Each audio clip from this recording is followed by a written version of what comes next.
नमस्कार, मानस Mishra, world news India में आप सभी का बहुत बहुत स्वागत करता हूं। यूजीसी के जो नई गाइडलाइन आया, उस गाइडलाइन के बीच में इस वक्त कई खबरें चल रही हैं। जहां 10 साल की सजा का प्रावधान भी कई जगह सोशल मीडिया पर वायरल हो रहे हैं।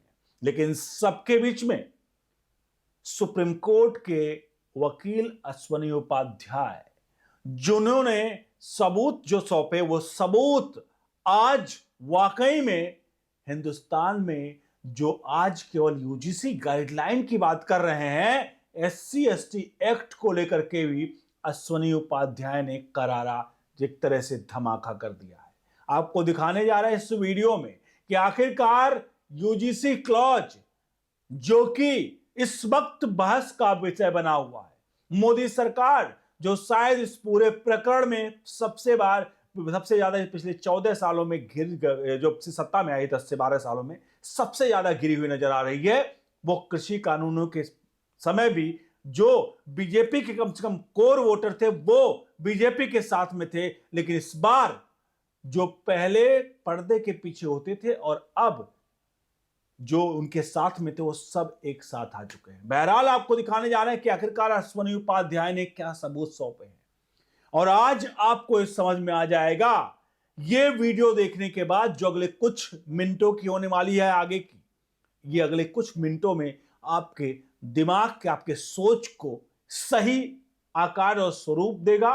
और आप अगर वीडियो पसंद आए तो वीडियो को लाइक शेयर जरूर करेगा और कमेंट बॉक्स में अपनी राय प्रतिक्रिया जरूर दीजिएगा।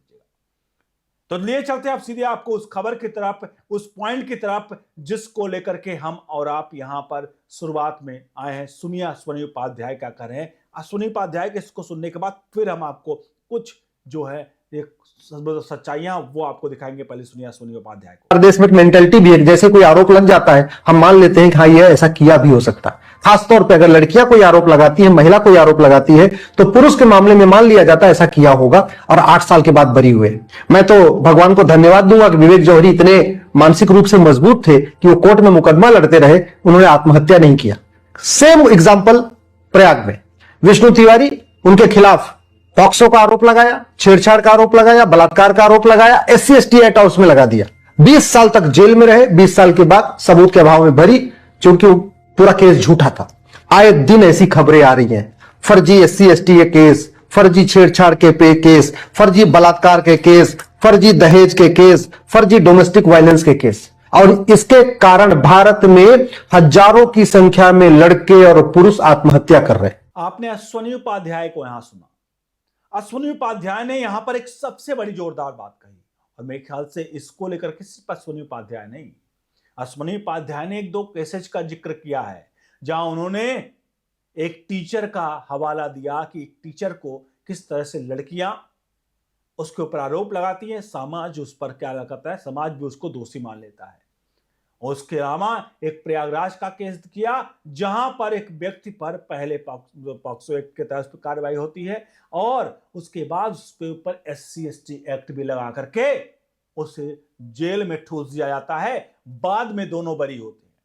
अश्वनी उपाध्याय बार बार एक बात कह रहे हैं, और ये हर मंच पर उन्होंने कहा है कि अगर कोई भी व्यक्ति एफआईआर दर्ज कराने आता है, अगर आप सहमत होंगे, ध्यान रखिए कि यूजीसी में भी यही यूजीसी में है जिसको लेकर के सोनिया गांधी, दिग्विजय सिंह, चाहे कुछ वो कांग्रेस पार्टी बड़ा खेली इस पूरे यूजीसी वाले कानून में, यूजीसी के नियम में।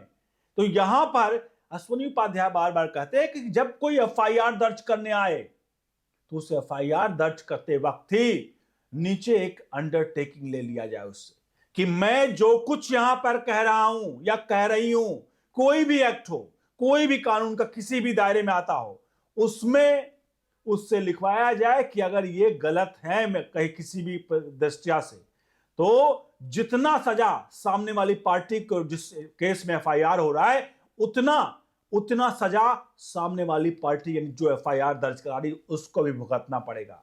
यानी अगर फर्जी एफआईआर हुई तो उसको भी सजा भुगतनी पड़ेगी। ऐसे में डर काहे किस बात का भैया? डर किस बात का?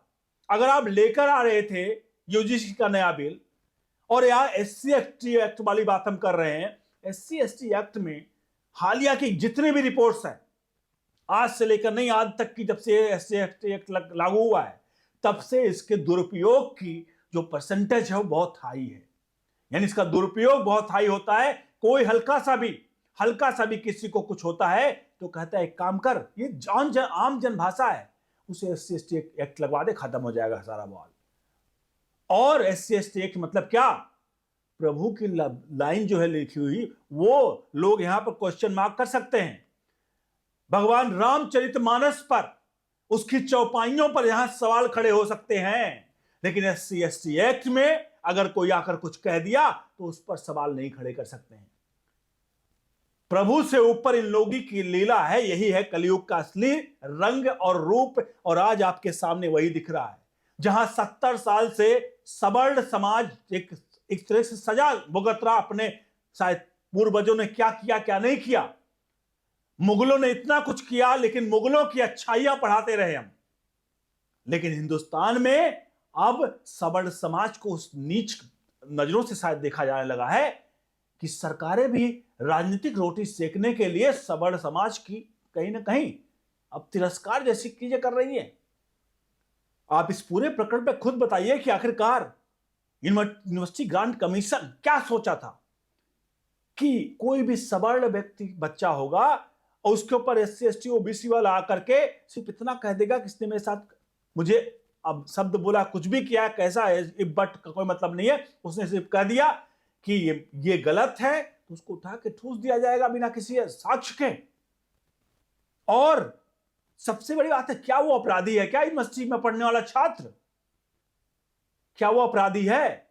भारत तेरी टुकड़े होंगे माशा अल्लाह का नारे लगाने वाले लोग, जेएनयू में बैठे हुए लोग खुले घूम रहे हैं, और एक बच्चा जिसे नहीं मालूम, जिसे चीजों को नहीं, पढ़ाई में अपने संलिप्त है, कल को कोई ऐसा भी लगता है कि ये बड़ी तेजी से आगे बढ़ रहा है, मेरी सीट को ले जाएगा, कल को उसको पर आरोप लगा उसे जेल में बंद कर दिया, करवा सकते हैं। क्या करना है? उसकी पूरी जिंदगी खराब कर देंगे। और आज सिर्फ अगर आपने एससी एसटी एक्ट वाला जो नियम डाला था, एक नियम और डाल देते ना, कि अगर कोई झूठा आरोप